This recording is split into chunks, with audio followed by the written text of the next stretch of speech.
Okay, this is one more interesting point. How do you ensure that the team do not commit more than what they can do within the given time limit?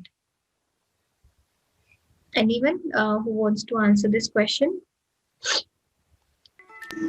Thanks for watching. For more videos, Like subscribe suppose we our are channel and taking click on bell icon.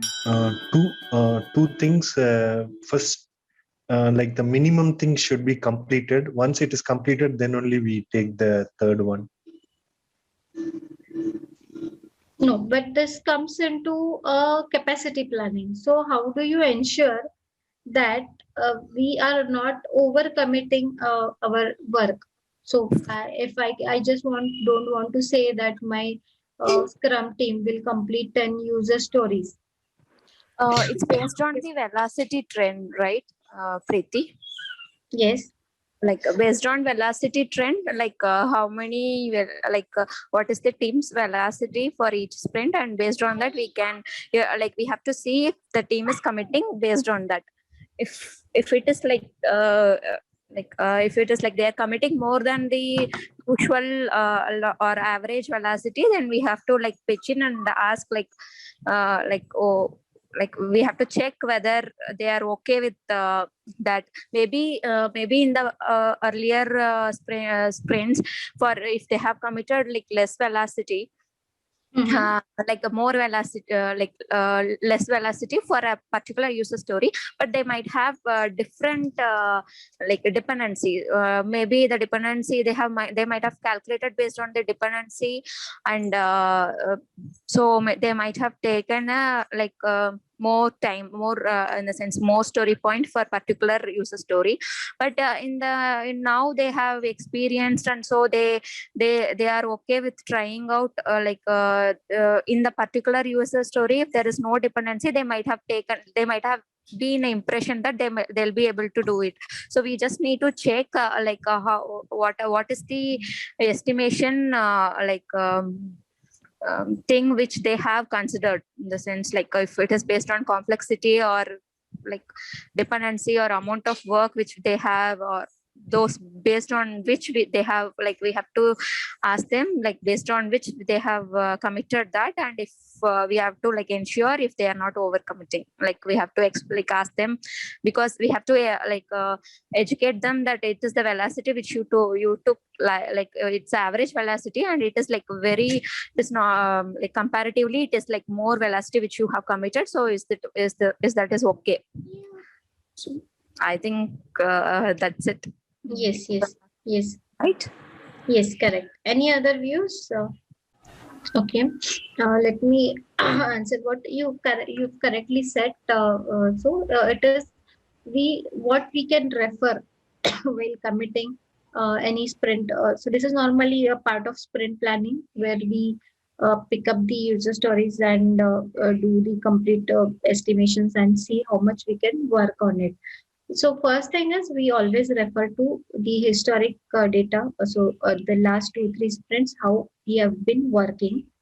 That is one thing. But it also relates to your capacity planning as well. So it is just not the velocity planning, but also the capacity planning. And during the capacity planning, what all things we consider?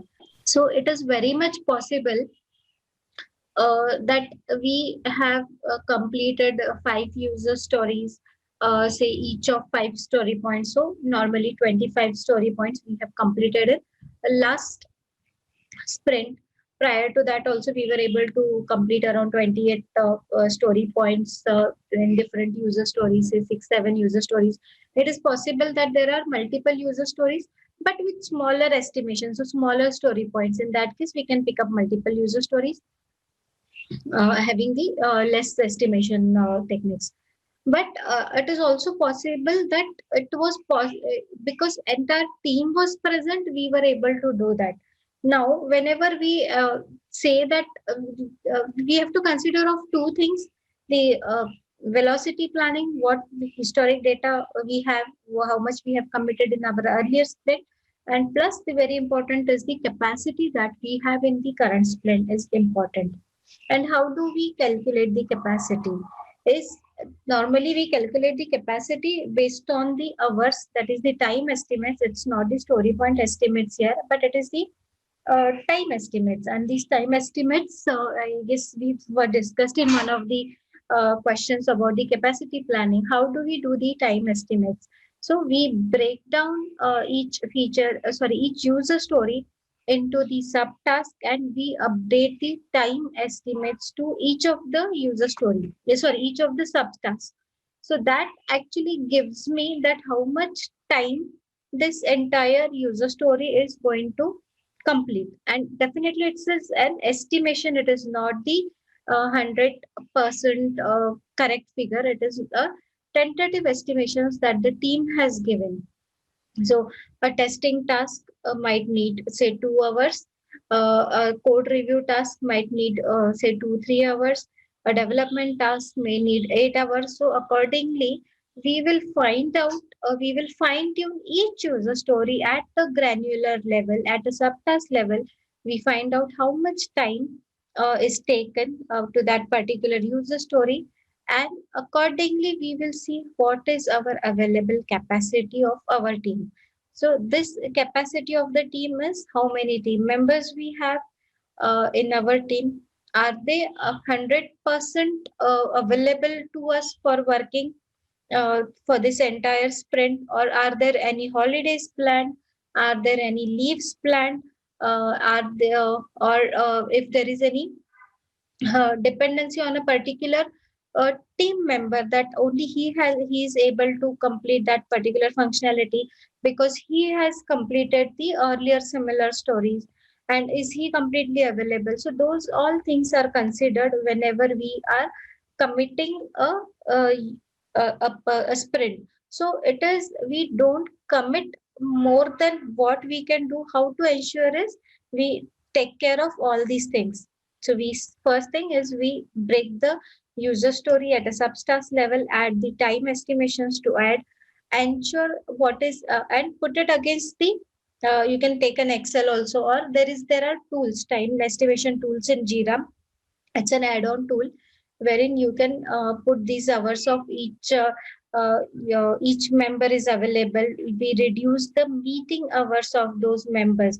So if it is an 8 hours working and we have a 2 weeks of sprint, so that team member is available for us for 80 hours. But is he going to work completely for 80 hours? No, there are times that where he will go for the meetings.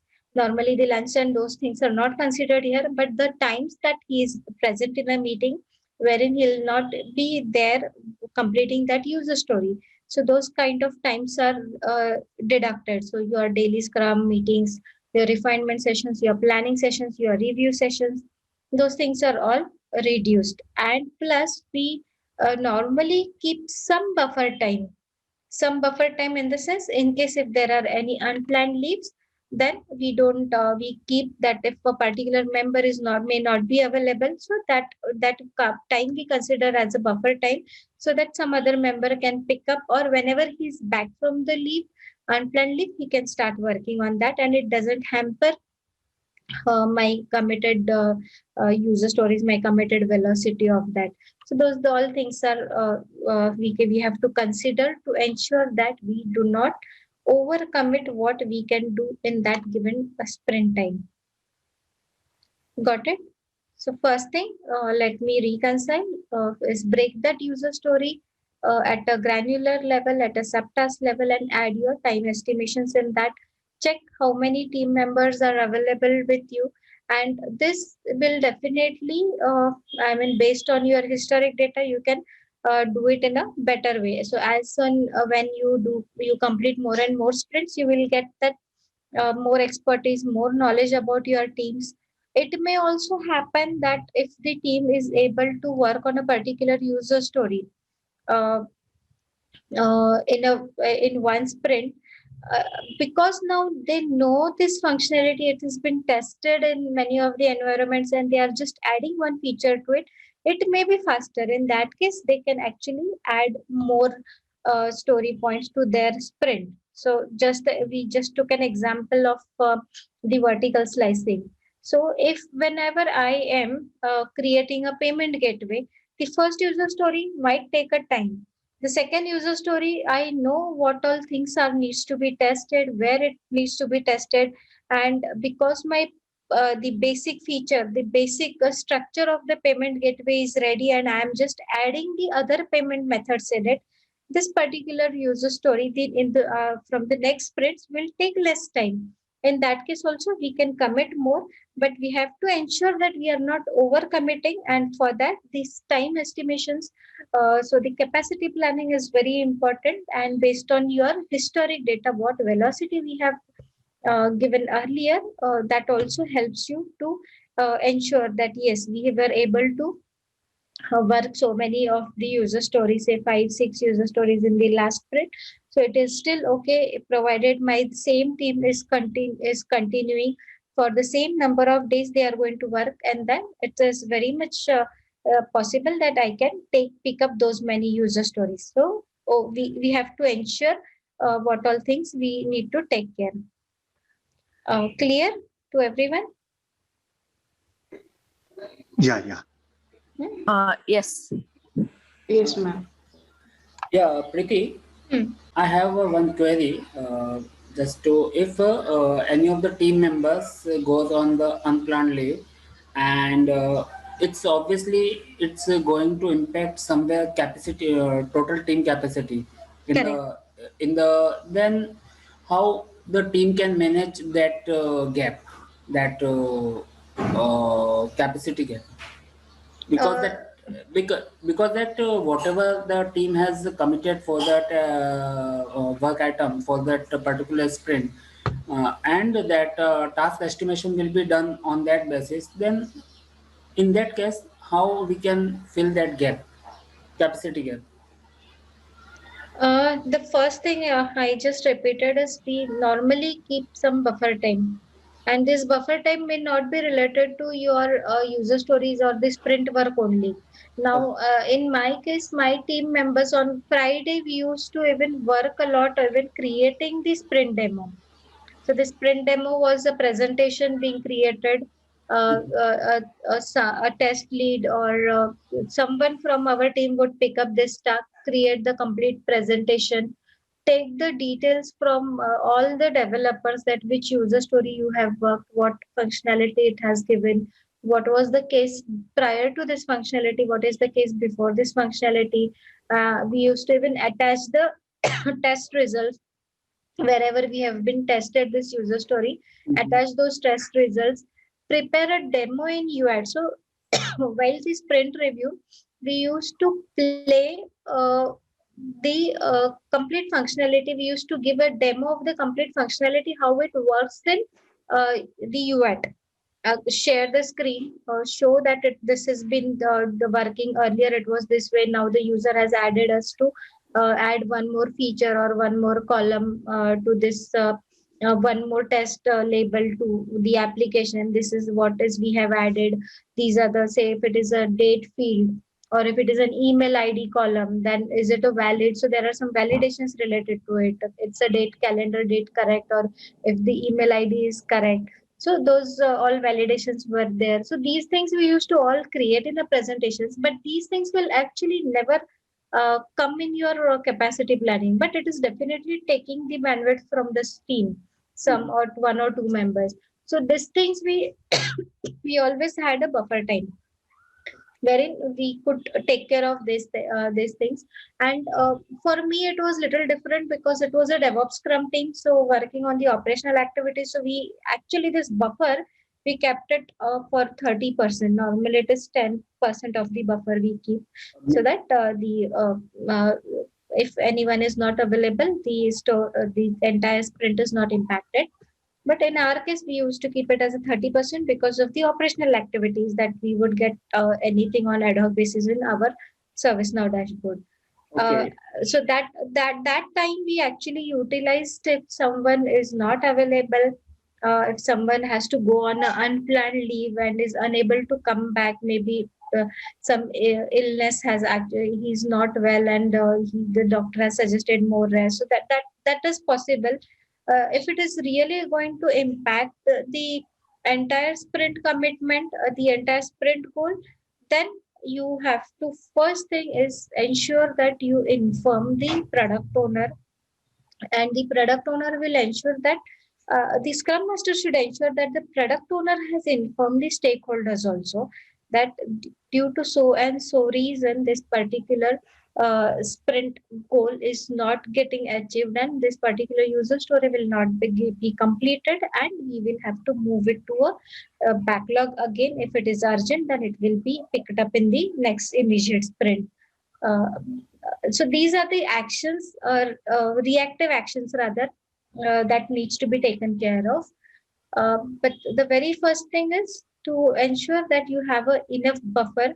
That is one thing. Second, very important point is, in our case, we used to have a buddy structure.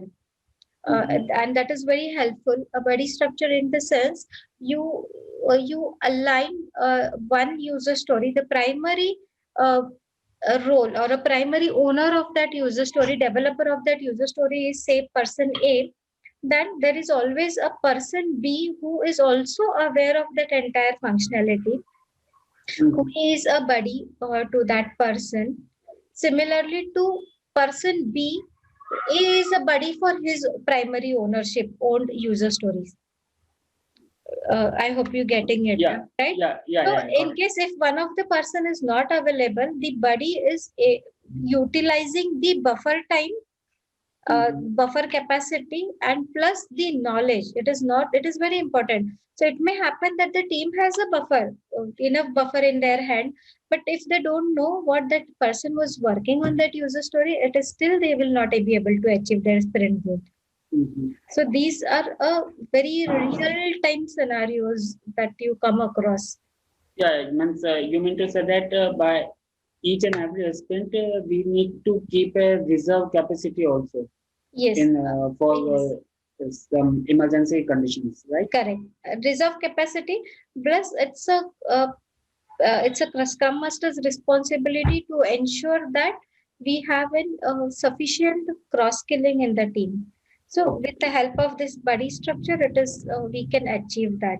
So even if this person is not available, the other person can still work on that user story completed to ensure that the sprint goal is met. Yeah, got it. Thank you. Clear? Yeah, thank you. Okay. Anything? Any other question related to this?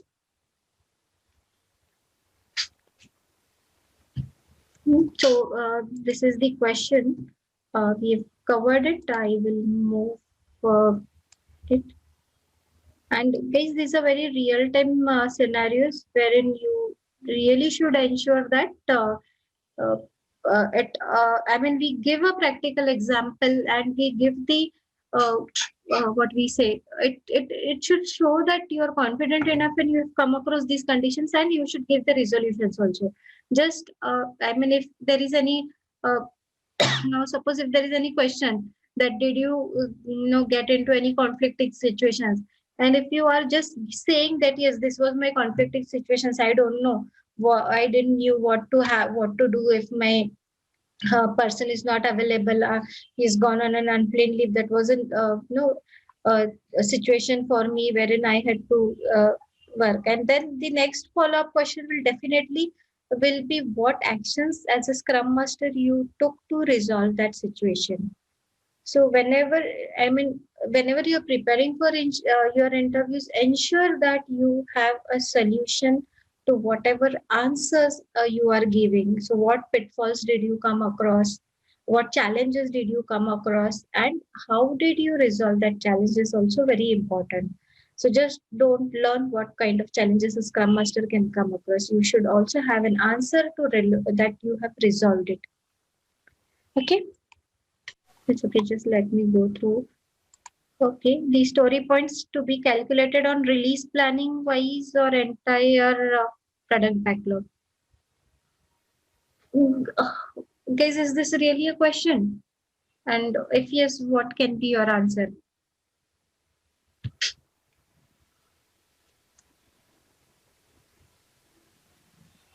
Anyone whoever has put this? points is calculated for every sprint, right? Like every sprint will take the ordered list of user story and we will estimate the story points, right? Yes. So the story points are related to the user story. It is not at a sprint level, but it is at a user story level. And Yeah. when we want to say or calculate the velocity of that sprint is the total story points being delivered divided by the number of user stories. That is the velocity we can say. Yeah. Clear. So that the story points are never calculated at a release level or on the entire backlog. To just forget it. We never do entire product backlog story point calculations for entire, because the product backlog is considered to be an a never ending list of activities that a customer or an you stakeholder or a product owner will have. It is a continuous list of activities that a Scrum team should have. And healthy product backlog is something is considered to be that the team really has a very, very good amount of work in their product backlog and the team is going to be very busy. So that's a healthy product backlog. So this question itself is wrong. The story points are always calculated based on, just a moment, give me a second.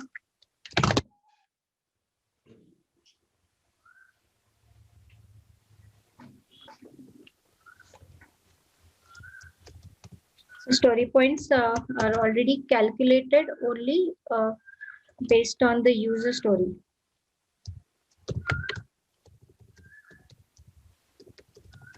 At user story level only. I'm just putting this question and I will. Thanks everyone. Yeah, thank you. Thanks, Preeti. Yeah. Sure, thank you, ma'am. Thanks for watching. For more videos, subscribe our channel and click on bell icon.